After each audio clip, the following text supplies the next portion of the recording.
Assalamualaikum dan salam hormat. Anda bersama saya Miza Isni Muhammad dalam berita tengah hari dan antara paparan hari ini, pencemaran sumber air Sungai Selangor 8 ditahan reman 7 hari.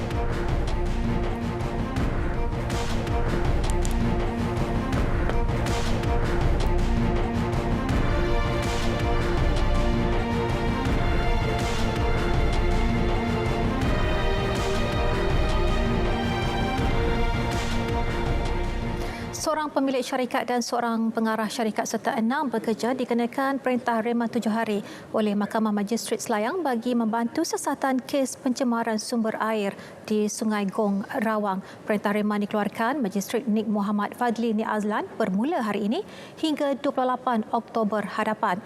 Kesemua suspek berusia antara 28 hingga 66 tahun dengan 4 daripada mereka adalah warga asing dari Nepal, Pakistan dan Myanmar. Kes disiasat mengikut Seksyen 430 Kanun Keseksaan iaitu bagi kesalahan melakukan khianat dengan mendatangkan bencana terhadap perjalanan tali air sehingga menyebabkan susut bekalan air kepada manusia dan juga haiwan. Di bawah seksyen sama, jika sabit kesalahan, pesalah boleh dipenjara antara 5 tahun hingga 30 tahun dengan denda atau kedua-duanya sekali. Awal minggu ini, Air Selangor mengesan bau tidak normal pada sumber air di Sungai Selangor dan seterusnya terpaksa menghentikan bekalan air apabila kadar bau meningkat mengakibatkan hampir 5 juta pengguna terjejas. Pencemaran tersebut mengakibatkan penutupan 4 loji rawatan air Sungai Selangor iaitu fasa 1, 2, 3 dan Rantau Panjang.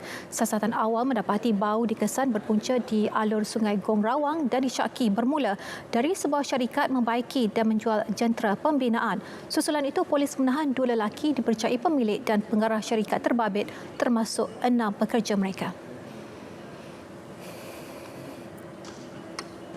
Bekalan air di 1,292 kawasan di wilayah Petaling, Kelang Shah Alam, Gombak, Kuala Lumpur, Hulu Selangor, Kuala Langat dan Kuala Selangor yang mengalami gangguan sebelum ini telah pulih. Ketua Komunikasi Korporat Pengurusan Air Selangor Sdn Bhd Air Selangor, Elina Berseri, dalam satu kenyataan memaklumkan bekalan pulih sepenuhnya pada pukul 6 pagi tadi. Gangguan bekalan air ini berlaku ekoran henti tugas di Loji Rawatan Air LRA Sungai Selangor fasa 1, 2 dan 3 dan Rantau Panjang akibat pencemaran sumber air mentah dikesan di Sungai Selangor pada Isnin lepas. Menurutnya, Air Selangor berterima kasih kepada pengguna yang bersabar dan memberi kerjasama sepanjang tempoh gangguan bekalan air tidak berjadual ini berlaku serta menyarankan pengguna untuk menggunakan air secara berkhidmat. Seorang maut manakala 2 parah dalam kemalangan melibatkan 3 kenderaan di Jalan Batu Tujuh, Sungai Petani Baling, Kedah. Ketua Polis Daerah Baling, Superintendent Said Basri Said Ali memaklumkan seorang guru Tan Sulian 41 tahun maut di lokasi manakala anak perempuan mangsa parah. Insiden berlaku selepas kenderaan yang dipandu mangsa hilang kawalan dan masuk ke laluan bertentangan dan merempuh kenderaan lain. Kemalangan mengakibatkan pemandu kenderaan berkenaan parah. Kesan pelanggaran berkenaan turut mengakibatkan sebuah lagi kenderaan lain terlibat sama. Bagaimanapun, pemandu kenderaan kedua itu tidak mengalami kecederaan.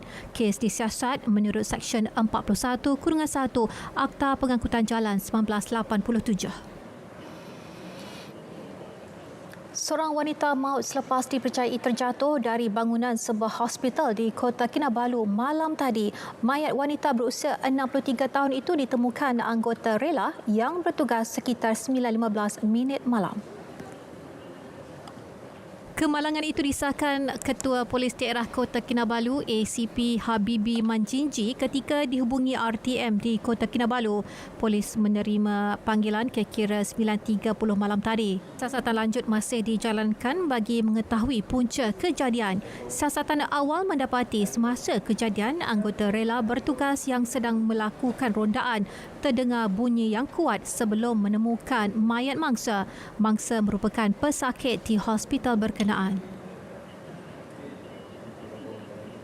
Kes denggi di Sabah mencatatkan peningkatan dengan pertambahan 3 kes baru semalam. Menurut Pengarah Jabatan Kesihatan Sabah, Datuk Dr. Christina Rundi memaklumkan jumlah kumulatif kes denggi kini 3,654. Dua kes baru denggi direkod di Sandakan manakala satu kes di Kinabatangan. Sehingga semalam Kota Kinabalu mencatatkan kes tertinggi iaitu 928. Diikuti Tawau 569, Sandakan 502, Sempurna 471, Lahad Datu 364 dan Penampang 114 kes. Setakat semalam juga terdapat 5 wabak aktif denggi iaitu 2 di Sandakan serta masing-masing 1 wabak aktif di Tawau, Kota Kinabalu dan Lahad Datu. Manakala angka korban akibat denggi di negeri ini kekal 15 kematian. Wabak kolera pula semakin terkawal apabila tiada kes baru direkodkan semalam menjadikan jumlah kumulatif kes kekal 145. Seorang wanita dari Sibu Sarawak meninggal dunia ahad lepas akibat dijangkiti wabak rabies. Ketua Pengarah Kesihatan Tan Sri Dr. Nur Hisham Abdullah dalam satu kenyataan memberitahu kes rabies terbaru itu menjadikan jumlah kes tahun ini adalah 4. Mangsa dimasukkan ke Hospital Sibu pada 12 Oktober lepas mengalami lemah pada kedua-dua belah kaki sejak 5 hari sebelum dimasukkan ke ward. Mangsa meninggal dunia pada 18 Oktober dengan didiagnos rabies encephalitis dan disahkan dijangkiti virus rabies melalui ujian makmal yang dijalankan Universiti Malaysia Sarawak UNIMAS pada 19 Oktober. Siasatan mendapati kawasan kediaman mangsa terletak berdekatan dengan tapak pelupasan sampah dan terdapat banyak anjing liar berkeliaran. Mangsa pernah digigit anjing peliharaannya pada hujung tahun 2018 namun tidak mendapat rawatan di mana-mana kemudahan kesihatan dan anjing tersebut bebas bercampur dengan haiwan lain serta tidak pernah diberi suntikan vaksin anti-rabies. 260 bakul makanan diagihkan kepada penduduk kampung dalam kawasan Dewan Undangan Negeri Dun Kulu yang terkesan dengan pandemik COVID-19. Ahli Dewan Undangan Negeri Dun Kulu, Datuk Johnston Bangkwai menyampaikan bakul makanan itu kepada wakil penduduk dari 26 kampung di Dewan Sinorud, Dewan Terbuka Pahu, Dewan Tiong Keranaan dan Dewan Tomis Jaya Tamparuli. Datuk Johnston berkata kerajaan negeri melalui pejabat daerah kecil Tamparuli dan pejabat Adun Kulu memperuntukkan 1,000 bakul makanan untuk diagih kepada penduduk kampung di Dun Kulu yang terjejas pendapatan akibat COVID-19. Pada Selasa, 360 bakul makanan diagih kepada penduduk yang memerlukan di 27 kampung di pusat daerah Mengundi, Ranggalau Baru, Malanggang Baru, Pekan Kulu dan Pukak. Datuk Johnston yang juga pembantu Menteri Pelancongan, Kebudayaan dan Alam Sekitar menasihati penduduk kampung untuk sentiasa mematuhi prosedur operasi standard SOP mencegah penularan virus COVID-19. Kulu masih dikategorikan sebagai zon hijau ketika ini. Kesiapsiagaan Barisan Hadapan Pantai Timur Sabah sentiasa ditambah baik dengan keperluan aset dan anggota dengan melihat keperluan penting di kawasan terlibat. Ketua Pegawai Eksekutif Kawasan Keselamatan Khas Pantai Timur Sabah Eskom, Dr. Jamaluddin Muhammad Ali akan terus memberi sokongan operasi dan moral kepada anggota Eskom. Beliau bersama Komander Eskom DCP Datuk Ahmad Fuad Othman meninjau beberapa pos keselamatan pangkalan hadapan di Pulau Sebatik, Tawau. Antara yang dikunjungi adalah pos Wallis Bay dan pos Birds Point. Lawatan bertujuan meninjau tahap kesiapsiagaan, keanggotaan dan aset-aset keselamatan.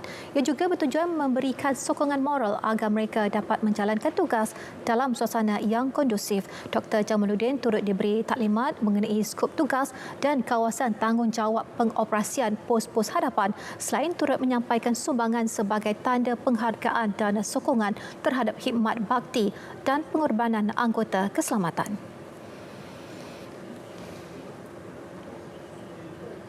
Tinggal di sebuah pondok yang hanya berdindingkan papan dan buluh, kedaifan sebuah keluarga mendapat perhatian Lembaga Zakat Negeri Kedah. Justru sebuah rumah baharu yang lebih selesa dan sempurna akan dibina oleh Elzak NK untuk keluarga Jas Nizam Abdul Hamid. Bekerja kampung dengan upah tidak menentu bagi menampung perbelanjaan keluarga ternyata tidak mencukupi menyara keluarga. Salah seorangnya adalah orang kurang upaya. Jas Nizam tinggal di Kampung Padang Rambung, Batu Tujuh, Jalan Keruh Baling, Kedah. Ketua Pegawai Eksekutif Lembaga Zakat Negeri Kedah, Sheikh Zakaria Othman berkata bahagian pembangunan dan penyelenggaraan LZNK bersama kaki tangan pejabat zakat daerah Baling telah berkunjung ke rumah Jas Nizam 19 Oktober lalu. Proses pengukuran tanah dan perancangan pelan lantai skim bantuan bina rumah sedang dilakukan. Jas Nizam dan keluarga dijangka menerima sebuah rumah baru di bawah skim sedia ada dan pembinaan akan dilaksanakan dalam masa terdekat. Perak Negeri pertama memperkenalkan inisiatif Warung Rider dengan menawarkan perkhidmatan penghantaran seperti makanan, bungkusan serta khidmat belian barangan, dan inisiatif itu membuka 1,200 peluang pekerjaan kepada golongan asnaf, penganggur dan B40 yang terkesan akibat penularan pandemik COVID-19.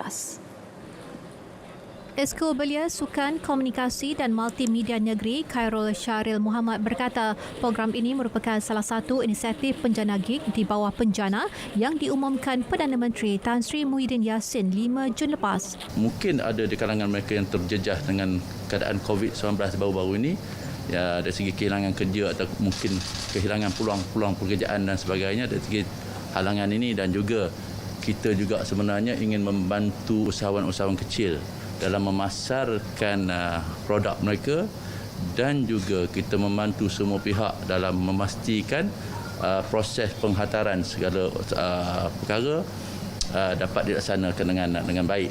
Beliau berkata demikian selepas majlis pelancaran Warung Rider yang disempurnakan Menteri Besar Datuk Seri Ahmad Faizal Azumu di bangunan Perak Darul Rizwan Ipoh.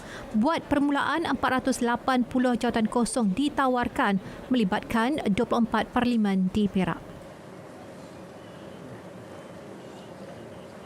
Warga Peneroka melalui Pertubuhan Kami Anak Felda Malaysia KAF Wilayah Terengganu menyokong sepenuhnya pembaruan dan penstrukturan semula Felda. Sokongan juga turut diberi terhadap cadangan Felda untuk mendapatkan semula tanah yang dipajak kepada FGV Holdings Berhad menerusi perjanjian pajakan tanah LLA. Ketua Peneroka Gabungan Felda Wilayah Terengganu Muhammad Ghazali Mahmad berkata mereka bukan sahaja mahu melihat Felda mendapatkan semula 350,000 hektar ladang FGV tetapi juga kepentingan lain seperti kilang-kilang sawit untuk menjadi pemilikan Felda sepenuhnya. Ia memandangkan pulangan FGV terhadap Felda mengecewakan berbanding pendapatan dahulu. Kita amat masalah di segi kewangan, sehingga kita tak boleh nak buat bayaran kepada sara hidup, bayaran kepada pendolan hasil, bantuan bayaran kepada penenda-penenda, menyebabkan kita jadi masalah sangat. Sehingga paksa meminta dengan kerajaan untuk hadapi. Kalaulah kita kembalikan semula FGV ini kepada Felda, saya rasa tidak menjadi ralak dan susah sebagaimana keadaan hari ini. Beliau bercakap kepada pemberita dalam sidang media di Pejabat Felda Tepoh, Kuala Nerus. Terdapat 7,458 peneroka melibatkan 20 tanah rancangan di Terengganu. Datuk Ruzain Idris dilantik Ketua Pengarah Penyiaran berkuat kuasa hari ini. Berpengalaman dalam perkhidmatan awam, beliau beriltizam untuk memperkasakan lagi mutu serta tahap penyiaran rasmi kerajaan. Datuk Ruzain sebelum ini adalah Pengarah Pejabat Pembangunan Negeri Selangor, Unit Penyelarasan Pelaksanaan Jabatan Perdana Menteri. Jabatan Penyiaran Malaysia mengucapkan selamat datang dan tahniah sebagai Ketua Pengarah Penyiaran yang baru.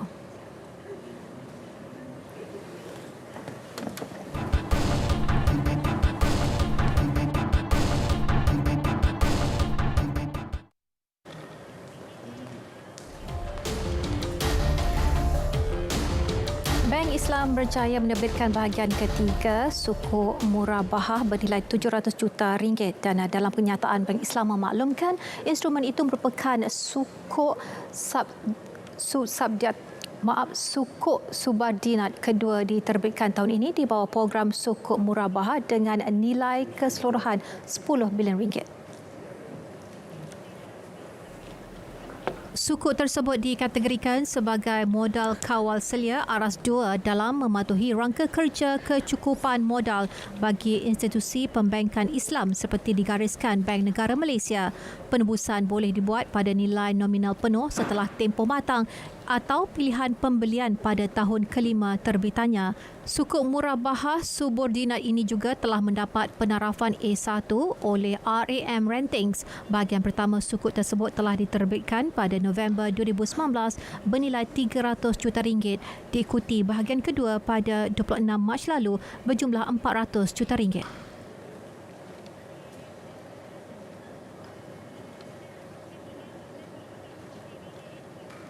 Perbadanan Harta Intelek Malaysia MyIPO merekodkan 12,917 pendaftaran harta intelek bagi tempoh Januari hingga Mei tahun ini. Pengerusinya Datuk Muhammad Alamin menjelaskan ia merangkumi pendaftaran tanpa dagangan, paten dan juga rekaan industri.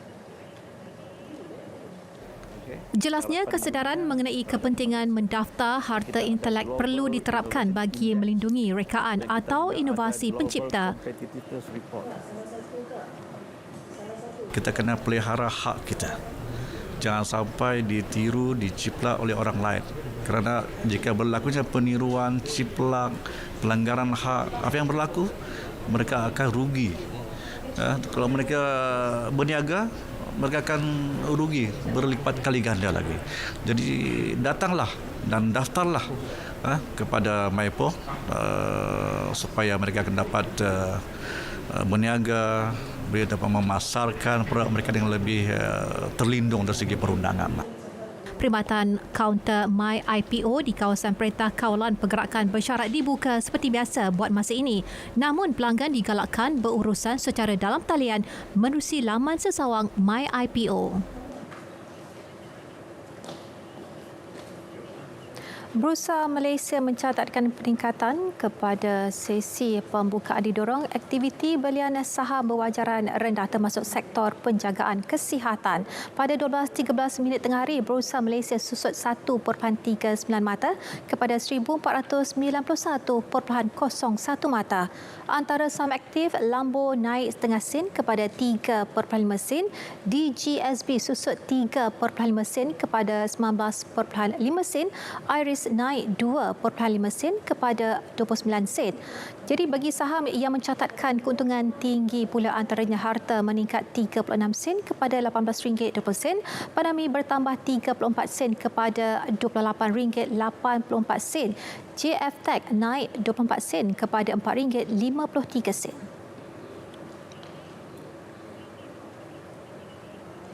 Ringgit dibuka rendah berbanding dolar Amerika hari ini di sebalik penyusutan mata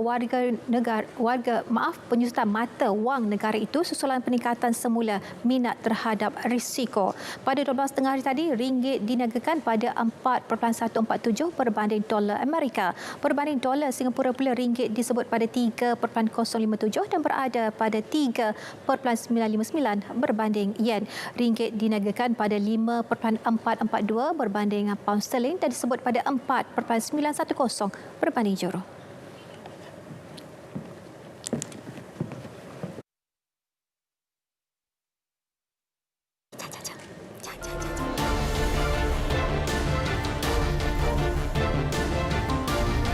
Sebentar lagi 11 terbunuh tanah runtuh di Lombong Arang Batu, Sumatera Selatan, Indonesia. Semuanya seketika nanti.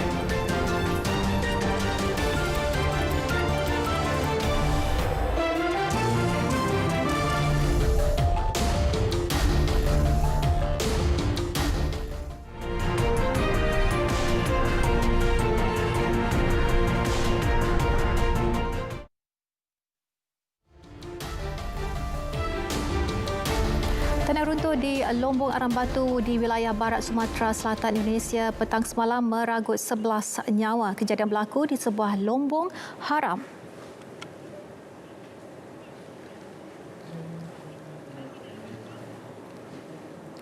Agensi berita Xinhua melaporkan lombong itu terletak di Kampung Tanjung Lalang di daerah Muara Inim kira-kira 4 petang waktu tempatan. Menurut Ketua Unit Operasi dan Kecemasan Wilayah Iran Shah, 11 pelombong tertimbus pada kedalaman kira-kira 8 meter. Lombong arah batu diklasifikasikan sebagai lombong tradisional. Iran Shah berkata keadaan tanah bukit di sekitar lokasi kejadian tidak stabil. Semua mayat sudah ditemukan dan dikeluarkan. Amerika Syarikat berdepan trend membimbangkan berikutan lonjakan kes COVID-19 berlipat ganda dilaporkan di kebanyakan negeri. Pusat Kawalan dan Pencegahan Penyakit CDC memaklumkan kes COVID-19 di Amerika Syarikat menyaksikan peningkatan hampir 75%. Pakar penyakit berjangkit Jay Butler dalam satu taklimat media turut memaklumkan Amerika Syarikat mencatatkan sekitar 50,000 kes baharu dalam tempoh seminggu sejak kebelakangan ini serta 700 kematian. Peningkatan berlaku di seluruh Amerika Syarikat terutama di bahagian tengah barat daya berikutan pergerakan penduduk disebabkan penurunan suhu dan banyak majlis keluarga serta kejiranan diadakan. Dekan Kolej Perubatan Baylor, Dr. Peter Hotez berkata perjuangan melawan COVID-19 kian mencabar memandangkan musim sejuk yang bakal tiba. Amerika Syarikat kekal negara yang mencatatkan jumlah kes dan kematian COVID-19 tertinggi. Secara keseluruhan, Amerika Syarikat mempunyai lebih 8.3 juta kes jangkitan serta lebih 221,000 kematian. Sementara itu, Ketua Jabatan Kesihatan dan Perkhidmatan Manusia Alex Azhar berkata pemberian vaksin COVID-19 terutamanya kepada golongan berisiko dan yang lemah mungkin dimulakan pada akhir tahun ini. Ketika ini, Amerika Syarikat secara besar-besaran menghasilkan 6 vaksin dengan jangkaan sekurang-kurangnya 1 vaksin akan mendapat kelulusan pentadbiran makanan dan ubat-ubatan. Menjelang akhir Mac atau awal April, Amerika Syarikat merancang menyediakan vaksin yang cukup untuk semua rakyat Amerika.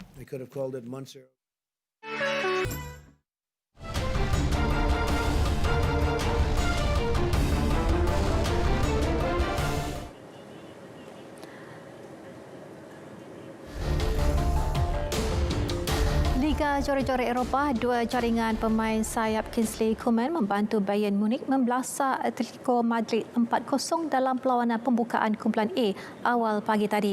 Dengan kemenangan ini, ia bermakna Bayern sudah menang 12 perlawanan berturut-turut dalam liga tersebut. Bayern turun tanpa pemain sayapnya Sergei Gnabry selepas didapati positif COVID-19 jelas tidak membawa sebarang masalah buat Bayern apabila mempunyai Kingsley Coman dalam skuad. Pemain sayap Perancis itu meletakkan tuan rumah di hadapan pada minit ke-28 melalui penyudah kemas selepas menerima hantaran dari Joshua Kimmich. Selepas tamatnya babak pertama, Leon Goretzka menggandakan jaringan pasukan dengan rembatan padu ke gawang gol lawan. Corentin Tolisso sekali lagi memusnahkan harapan anak buah Diego El Colo Simon apabila melepaskan rembatan jarak jauh padu dari jarak 25 meter pada minit ke-66 dan meletakkan pasukannya selesa di hadapan 3-0. Koeman melengkapkan kemenangan Bayern dengan gol pada minit ke-72 selepas menyudahkan hantaran Thomas Müller dan keputusan kekal sehingga tamat perlawanan. Kemenangan ini menjadikan Bayern pendahulu kumpulan A selepas dua lagi pasukan Lokomotiv Moskow dan RB Salzburg terikat 2-2.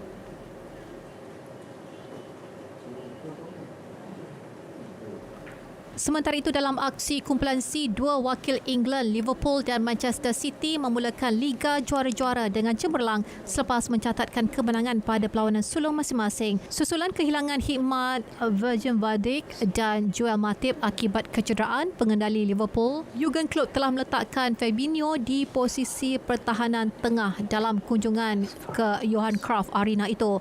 Pasukan tuan rumah hampir di hadapan pada minit ke-33, namun penjaga gol Adrian bertindak cemerlang setelah menafikan percubaan jarak dekat Quincy Promes. Selang 2 minit kemudian, The Reds berjaya mendalui pasukan tuan rumah setelah percubaan Sadio Mane yang tersasar terkena kaki pemain pertahanan Ajax, Nicolas Tagliafico, lalu bola menerjah ke gawangnya sendiri.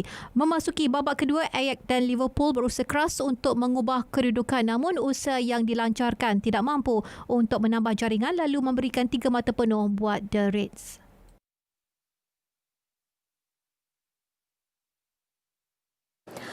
Dalam satu lagi aksi kumpulan C di Etihad Stadium pula menyaksikan Manchester City yang turun tanpa Kevin De Bruyne akibat kecederaan tidak menghadapi masalah membenam Porto 3-1. Walaupun Luis Diaz meletakkan pasukan pelawat di depan pada minit ke-14, The Sky Blues menyamakan kedudukannya menerusi sepakan penalti Sergio Aguero selang 6 minit kemudian. Kedudukan 1-1 itu kekal hingga tamat separuh masa pertama dan 45 minit kedua menyaksikan kebangkitan City dengan 2 gol berjaya dihasilkan menerusi Ika Gundogan dan Ferran Torres. Tamat permainan, Man City 3, Porto 1. Berita tengah hari berakhir di sini. Terus patuh SOP bagi mencegah penularan COVID-19 dan paling utama amalkan mengimbas My Sejahtera di mana jua anda berada. Dengan itu, Assalamualaikum dan salam hormat.